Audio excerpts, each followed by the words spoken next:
Hi, my name is Eric Burgers and I'm a systems engineer working in large complex projects in infrastructure, in defense and automotive.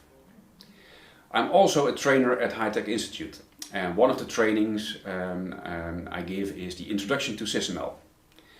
Now, SysML is for many people is intimidating, but it's nothing new. If you look at what engineers produce during the design stage of a project, these will be basically drawings on what is going to be built. And so you have mechanical drawings, you have electrotechnical drawings, you even have house plans, how factories work. These are all made in drawings. Why? Because if it's text, it's going to be a long story, and diagrams convey the message easier. Now, SysML is basically the same thing, only it's another kind of diagram. Now, it might be intimidating at first to look at a SysML model or diagrams. But in this training course, I'm going to help you to understand what these diagrams say and how they relate to each other.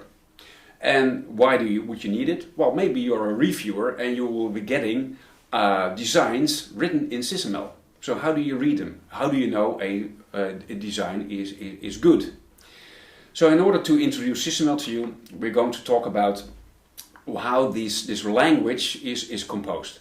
We're going to talk about requirements. If you look at a requirement, most people know what a requirement is, but how do they manifest themselves inside SysML?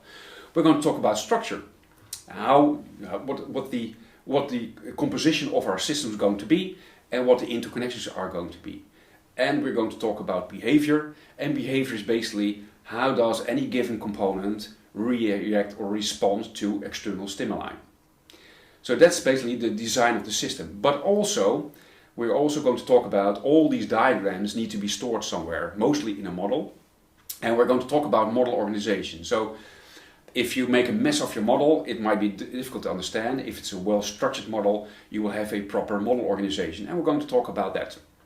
And one of the most important parts is, and that's the foundation of any model, is what kind of information is stored inside the model.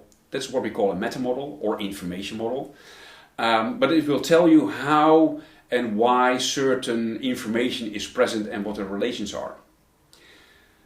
Of course, we're also going to talk about a process on how to create a model. So it's going to be a simple, well-used, simple process. But it will give you insight on when certain artifacts, when certain diagrams are going to be produced. Now, this training is not about I'm going to show you a diagram, tell what it says. We're also going to play with it so you get a feel on how SysML works. And in the end, if you are ready, you will be able to understand the various diagrams, how they relate to each other, and you will also be able to spot defects or problems within those diagrams, basically wrong designs.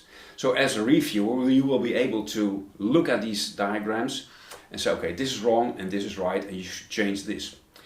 Or if you're just starting out with SysML and you want to learn about how this language works, this training is also for you. So I hope to welcome you in my training classes and see you then.